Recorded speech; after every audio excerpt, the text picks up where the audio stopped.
ঔপনিৱেশিক আমোলৰ এখন গুৰুত্বপূৰ্ণ চহৰ যোৰহাট। যোৰহাট প্ৰশাসনে যোৰহাট দিৱস উদযাপন কৰাৰ সময়তে আমি যোৰহাটৰ উপকণ্ঠৰ সৰবাইবন্ধা অঞ্চললৈ গৈছিলোঁ। এই যে ভিডিঅ'টোত ঘৰটো দেখিছে, এই ঘৰটোলৈকে এসময়ত মহাত্মা গান্ধী আহিছিল। মহাত্মা গান্ধী যোৰহাটলৈ সেই সময়ত অহাৰ মূল কাৰণ আছিল কৃষ্ণ শৰ্মা নামৰ এজন ব্যক্তিৰ কাম কাজক উৎসাহ যোগোৱাৰ খাতিৰত। সময় আছিল তেতিয়া 1930 চন। ভাৰতজুৰি মহাত্মা গান্ধীৰ নেতৃত্বত আৰম্ভ হোৱা আইন অমান্য আন্দোলনৰ প্ৰভাৱ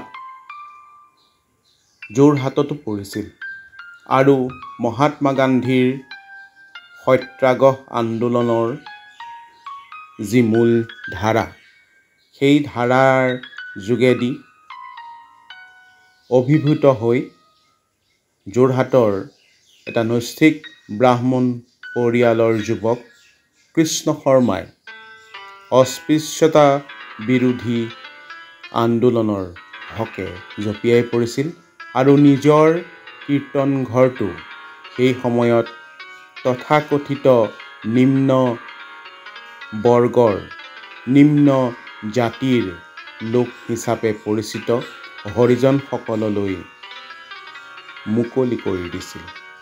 এই যে ঘৰটো দেখিছে, এই যে পৰিত্যক্ত অৱস্থাত পৰি ৰোৱা এলাগী হৈ ৰোৱা ঘৰটো দেখিছে, এই ঘৰটোতে কৃষ্ণ শৰ্মাই এখন আশ্ৰম প্ৰতিষ্ঠা কৰি মহাত্মা গান্ধীৰ আদৰ্শ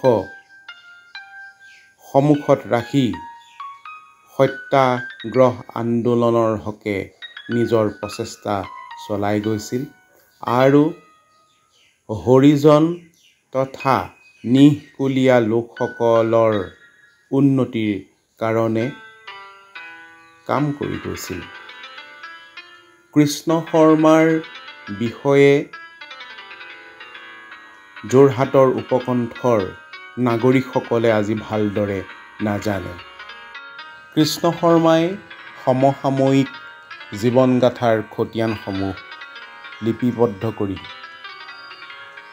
এই গ্ৰন্থখন প্ৰণয়ন কৰিছিল।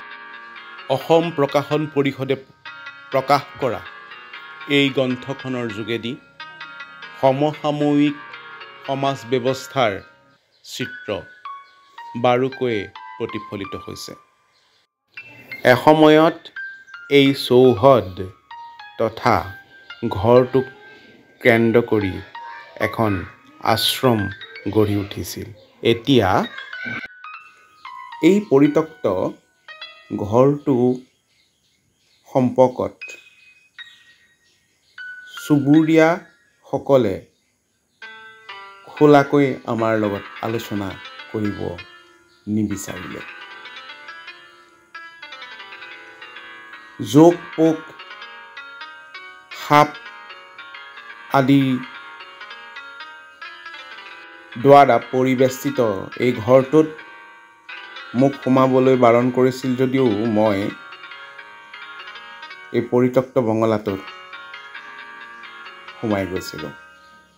প্ৰায় 10 বিঘা মাটিৰে আৱৰি থকা এই আশ্ৰমখনৰ চৌপাশ কেনেকুৱা তাক আপোনালোকে এই ভিডিঅ'টোৰ যোগেদিয়ে দেখিব। সম্পূৰ্ণ এক অনাদৃত অৱস্থাত জনমানসৰ পৰা আঁতৰত মামা কৃষ্ণ শৰ্মাৰ এই আশ্ৰমখন পৰি ৰৈছে। সমসাময়িক ভাৰতবৰ্ষৰ অন্যতম সমাজসেৱী আচাৰ্য বিনোৱা ভাৱেৰ আগমনে এসময়ত এই আশ্ৰমখন মুখৰিত কৰি ৰাখিছিল। প্ৰকৃতপক্ষে সত্যাগ্ৰহৰ পৰকাষ্ঠা সন্মুখত ৰাখি যিসকল স্বাধীনতা সংগ্ৰামী সমাজ সংস্কাৰৰ কাৰণে আগবাঢ়ি আহিছিল, ব্ৰিটিছ ঔপনিৱেশিক শক্তিক ওপৰাবলৈ আগবাঢ়ি আহিছিল, তেওঁলোকৰ মাজত বৰ্ণ বৈষম্যবাদী চিন্তাসমূহে ঠাই পোৱা নাছিল।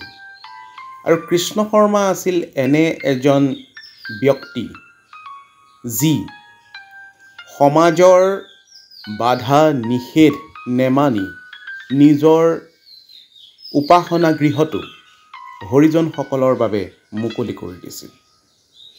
এইদৰে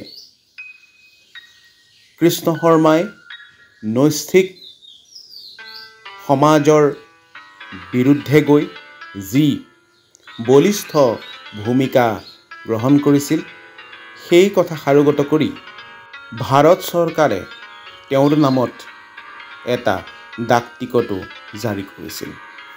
এয়া জনৈক ব্যক্তিৰ ফটো, মই চিনি নাপালোঁ, তলত নামটো অস্পষ্ট হৈ পৰি আছিল। সাধাৰণতে এই ঘৰটোলৈ মানুহ নোসোমায়, ভূত বাংলা বুলি দূৰতে মানুহ এই ঘৰটোৰ পৰা বিদূৰ হৈ থাকে। কিন্তু এই ধৰণৰ ঘৰসমূহ সংৰক্ষণ কৰি যদি জিলা প্ৰশাসনে একোটা যাদুঘৰলৈ ৰূপান্তৰিত কৰিলেহেঁতেন, তেন্তে নতুন প্ৰজন্মই কৃষ্ণ শৰ্মাৰ দৰে মহানুভৱ ব্যক্তিক চিনি পালেহেঁতেন, মণিকোঠত সযতনে ৰাখি থ'লেহেঁতেন। কৃষ্ণ শৰ্মাৰ পৰিয়ালৰ বিষয়ে জানিবলৈ আগ্ৰহ কৰাত কৃষ্ণ শৰ্মাৰ এগৰাকী নাতিক আমি বাটতে লগ পাইছিলোঁ। তেওঁৰ মুখেৰে শুনোচোন, আহক কৃষ্ণ শৰ্মাৰ বিষয়ে, কৃষ্ণ শৰ্মাৰ পৰিয়ালৰ সম্পৰ্কে। মানে ঢুকালে, হেৰিত ঢুকালে, এইটো কি বুলি ৱাৰ্ধাতে ঢুকালে, মানে মহাত্মা গান্ধী আশ্ৰমতে ঢুকালে। আৰু কোন নাই জীয়েক, মানে দুগৰাকী, এগৰাকী আমাৰ মা, এগৰাকী তেওঁ।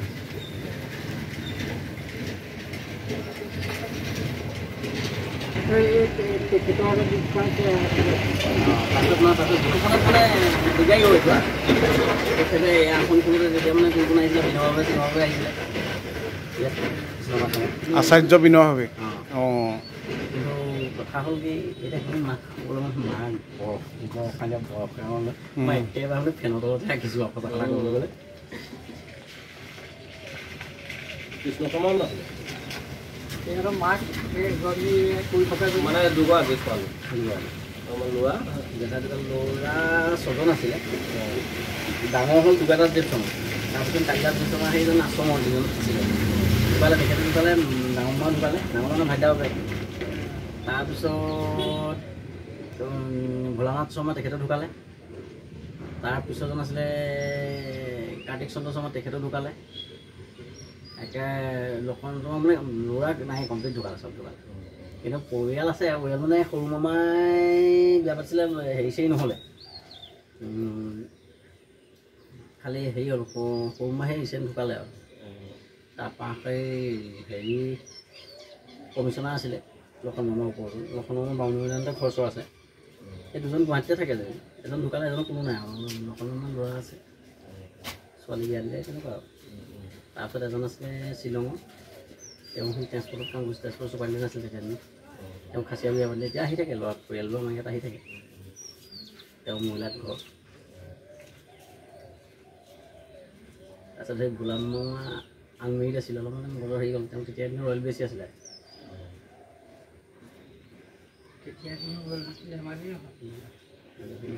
এতিয়া যে ইয়াত আমি লগ পাই আহিলোঁ, তেখেতে কি পঢ়িছিলে বাৰু? ইয়াত যে লগ পাই আহিলোঁ, তেখেত হেৰি হ'ল, তেখেতৰ নাম পবিত্ৰ শৰ্মা। তেখেত হৈছে কৃষ্ণ শৰ্মাৰ ডাঙৰ পুতেকৰ ল'ৰা। ডাঙৰ পুতেকৰ ল'ৰা, নাতিনীয়েক। নাতিনীয়েক তেখেতে মানে হায়াৰ ষ্টাডি কৰিছিলে, আমি লগ পাই আহিলোঁ যে, পঢ়া শুনাৰ কথা। পঢ়া শুনা ইমান নহয়, যেনে কিবা পঢ়া আগৰ দিনত আৰু বি এছ চি মানে হেৰি বহুত ধৰণৰ। আৰু নহয়, তেওঁ মানে ইমান ধুনীয়াকৈ এপিৰিয়েঞ্চত কিমান টিপটপ আছে, মানে সেইটো মানিবলগীয়া। ৰজাঘৰীয়া মানুহৰ ঘৰ লোৱা নহয়। আৰু কৃষ্ণ শৰ্মাৰ বিষয়ে ইমানখিনি তথ্য সংগ্ৰহৰ ক্ষেত্ৰত ভূপেন বৰা আৰু ৰূপজ্যোতি বৰাই আমাক যৎপৰোনাস্তি সহযোগিতা আগবঢ়ালে। দুয়োলৈকে ধন্যবাদ জনালোঁ।